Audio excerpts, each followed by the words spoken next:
نحمده ونصلي على رسوله الكريم اما بعد فاعوذ بالله من الشيطان الرجيم بسم الله الرحمن الرحيم رب اشرح لي صدري ويسر لي امري واحلل عقدة من لساني يفقهوا قولي۔ آج ہم انشاءاللہ تعالی دجال کے بارے میں بات کریں گے، فتنہ دجال سے ہم کس طرح بچ سکتے ہیں اور اس کا فتنہ جو ہے وہ کتنا بڑا ہوگا، اور اس فتنے میں کون کون لوگ جو ہیں وہ ہوں گے اور کون لوگ جو ہیں وہ دجال کی پیروی کریں گے انشاءاللہ تعالی۔ تو ہم دیکھتے ہیں، اور اصفہان کے 70,000 یہودی جو ہے وہ دجال کی پیروی کریں گے، جن پر سیاہ چوغے ہوں گے اور وہ اس کو اپنا سردار مان لیں گے۔ اور آپ صلی اللہ علیہ وسلم نے فرمایا کہ دجال ایک مشرقی علاقے سے خروج کرے گا جسے ہراساں یعنی کہ موجودہ افغانستان کا آس پاس کا علاقہ کہتے ہیں، اور اس دجال کی پیروی ایسی قومیں کریں گی کہ جن کے چہرے کٹی ہوئی ڈھالوں کی طرح چپٹے ہوئے ہوں گے، اور جیسے کہ ڈھال دیکھیے نا کبھی آپ نے کہ وہ تھوڑی اونچی ہوتی ہے، اور اگر اس کو کوٹ دیا جائے تو وہ کس طرح سٹریٹ ہو جاتی ہے۔ تو نبی کریم صلی اللہ علیہ وسلم نے یہی فرمایا ہے کہ دجال کی پیروی ایسی قومیں کریں گی کہ جن کے چہرے جو ہے وہ چپٹے ہوئے ہوں گے۔ اب ہم دیکھتے ہیں کہ عورتوں میں جو ہے وہ بہت زیادہ یہ چیز ہوگی کہ عورتیں جو ہیں وہ بہت زیادہ دجال کے پیچھے بھاگیں گی، تو کیونکہ نبی صلی اللہ علیہ وسلم نے فرمایا ہے کہ سب سے زیادہ عورتیں جو ہیں وہ اس کی طرف نکلیں گی، یہاں تک کہ آدمی اپنی بہن، بیوی، ماں، بیٹی، چچی، پھوپھی وغیرہ کے پاس جائے گا اور انہیں رسیوں سے باندھے گا تاکہ وہ دجال سے نہ ملے۔ بات یہ ہے کہ عورتیں جو ہوتی ہیں وہ ضعیف الاعتقاد ہوتی ہیں، کیونکہ ان کو جو ہے نا بہت زیادہ جلدی جو ہے وہ انسان کوئی بھی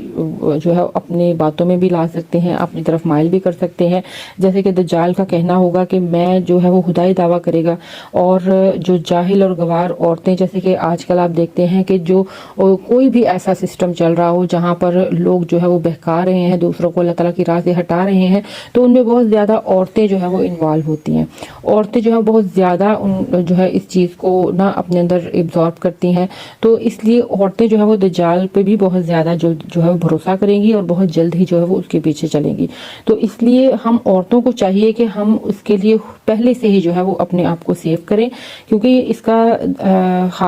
دجال کا جو فتنہ ہے نا یہ بہت ہی سنگین ہوگا۔ تو ہم دیکھتے ہیں کہ اس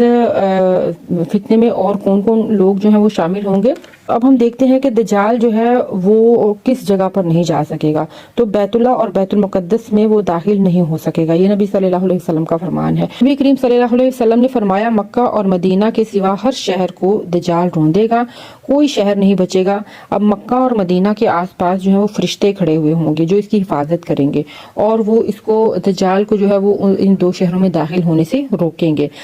اب اس کا مطلب یہ ہے کہ اگر کوئی کافر اور کوئی منافق جو ہے وہ ان دو شہروں میں ہوگا تو کیا وہ دجال سے بچ جائے گا؟ ہرگز بھی نہیں، کیونکہ جب دجال کا خروج ہوگا تو مدینہ کی جو زمین ہے نا وہ 3 دفعہ کانپے گی، اور اتنی زور زور سے کانپے گی کہ وہاں سے منافق اور جو کافر لوگ ہیں وہ وہاں سے بھاگ جائیں گے، اور جب وہ وہاں سے بھاگیں گے، مدینہ سے باہر نکلیں گے، مکہ سے باہر نکلیں گے، تو پھر وہ ظاہر سی بات ہے جب باہر نکلیں گے تو پھر وہ فتنہ دجال میں جو ہے وہ پھنس جائیں گے یقینی طور پر۔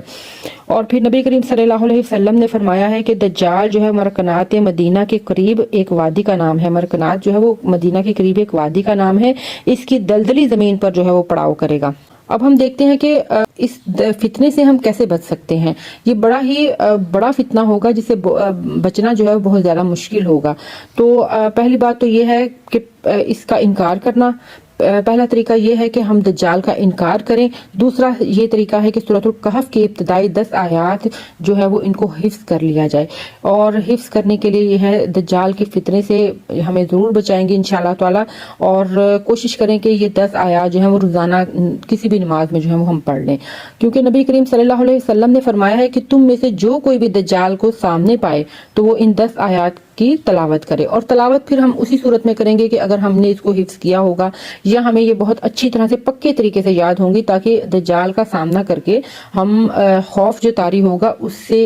کہیں یہ ہمیں بھول نہ جائیں۔ تو اس لیے عورتوں کو چاہیے، خاص طور پہ عورتوں کو چاہیے کہ اس کو بہت ہی اچھی طرح سے جو ہے وہ حفظ کریں اور اپنی روٹین میں لائیں یہ 10 آیات۔ اور ایک روایت میں آتا ہے کہ دجال کہے گا کہ میں تمہارا رب ہوں، اور جس نے کہا کہ وہ ہمارا رب، تو ہمارا رب نہیں ہے، ہمارا رب تو اللہ ہے اور اس پر جو ہے ہم توکل بھی کرتے ہیں اور بھروسہ بھی رکھتے ہیں اور تیرے شر سے ہم اللہ تعالیٰ کی پناہ مانگتے ہیں، تو اس شخص پر جو ہے وہ دجال کا زور یا اس کا فتنہ جو ہے وہ اثر نہیں کرے گا انشاءاللہ تعالیٰ۔ تو اصل دیکھیں، اصل ضرورت جو ہے وہ ایمان کی درستگی کی ہے۔ اگر ایمان درست ہوگا تو ہی ہم یہ الفاظ اپنے منہ سے ادا کریں گے، نہ کہ ہمارا رب اللہ ہے۔ لیکن اگر ہمارا ایمان ہی کمزور ہوگا تو کمزور ایمان والے جو ہیں وہ بہت ہی زیادہ جلدی دجال کے فتنے میں آ جائیں گے۔ تو سب سے پہلے ہمیں اپنے ایمان کو درست کرنے کی ضرورت ہے، ہمارے اپنے عقیدے کو درست کرنے کی ضرورت ہے، خاص طور پہ عورتوں کو۔ تو اصل ضرورت ایمان کی درستگی کرنے کی ہے۔ تو سچے اور مخلص جو مسلمان ہوں گے، چاہے وہ عورت ہو، چاہے وہ مرد ہو، چاہے وہ بچے ہوں،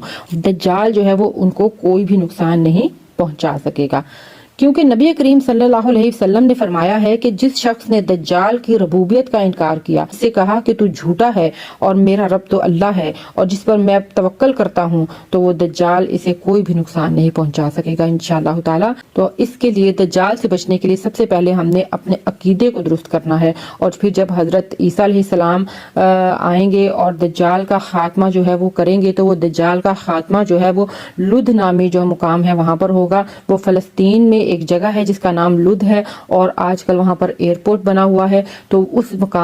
مقام پر جو ہے وہ دجال کا خاتمہ ہوگا۔ تو اللہ تعالیٰ سے دعا ہے کہ اللہ تعالیٰ ہمیں دجال کے فتنے سے بچا کر رکھے، اور اللہ تعالیٰ سے یہ بھی دعا ہے کہ اللہ تعالیٰ ہمارے ایمان کو مضبوط کریں، ہمارے عقیدوں کو درست کریں، تو پھر ہی ہم جو ہے وہ اپنے زندگی میں بھی کامیاب ہوں گے اور آخرت میں بھی کامیاب ہوں گے انشاءاللہ تعالی۔ اللہم انی اعوذ بک من الفتنة المسیح الدجال، آمین یا رب العالمین۔ وما علینا الا البلاغ المبین وما توفیقی الا باللہ، سبحانک اللہم وبحمدک، نشہد ان لا الہ الا انت، نستغفرک ونتوب الیک۔ السلام علیکم ورحمۃ اللہ وبرکاتہ۔